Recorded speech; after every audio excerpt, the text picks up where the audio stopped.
Hey, do you want to learn more on interpersonal relationship psychology? Then don't forget to subscribe to our channel.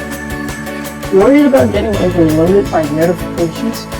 Well, don't you worry, because we only update our videos once every Friday night. So we won't be bugging you at other times. I know this sounds absurd, but did you know that among every 10 friends around you, there will be one who is like this? They seem to need an intimate lover, yet it seems hard for them to just settle with this lover. You think it's nice to be able to date with so many people? But did you know that underlying their behaviors are the psychological problems unknown to many? Well, today's a view from the Psychologist.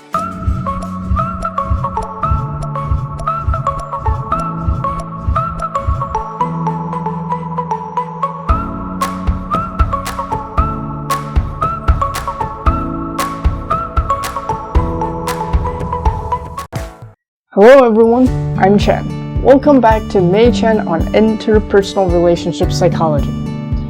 I wonder if you ever met someone who loves flirting with other people. I'm not talking about those who manipulate it to satisfy their sexual desires, because those aim for sex are actually far from the ambiguous relationship.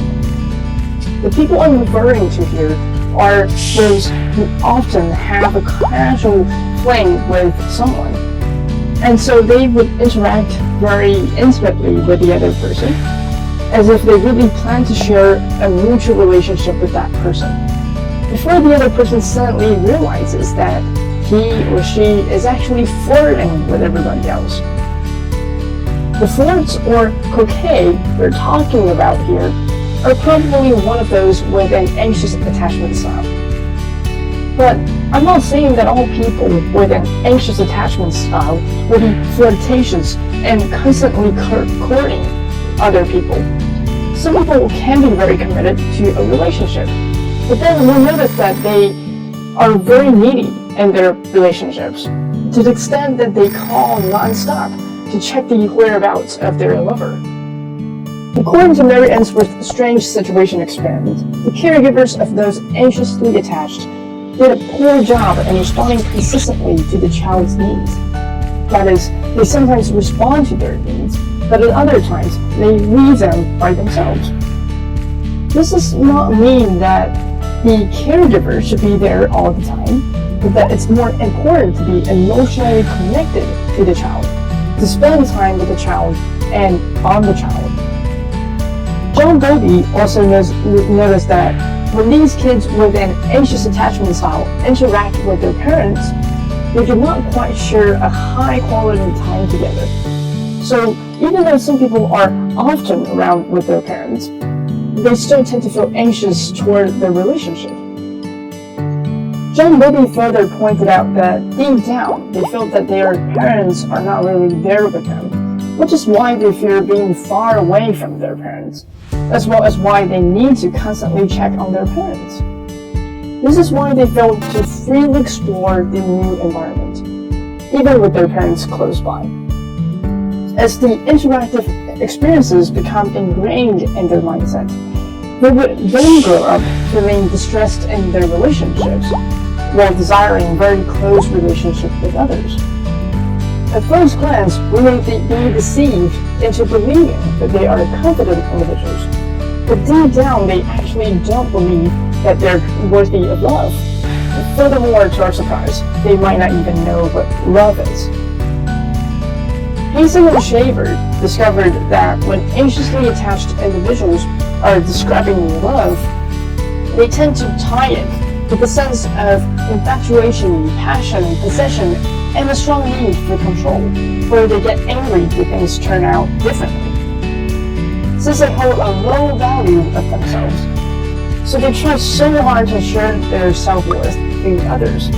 Only when their lover or people around them respond to their needs and emotions can they actually feel a bit better about themselves. Even though they desire to be loved and someone whom they can attach to, yet strangely, they do not believe that love will last forever, and they tend to fall in and out of love very frequently.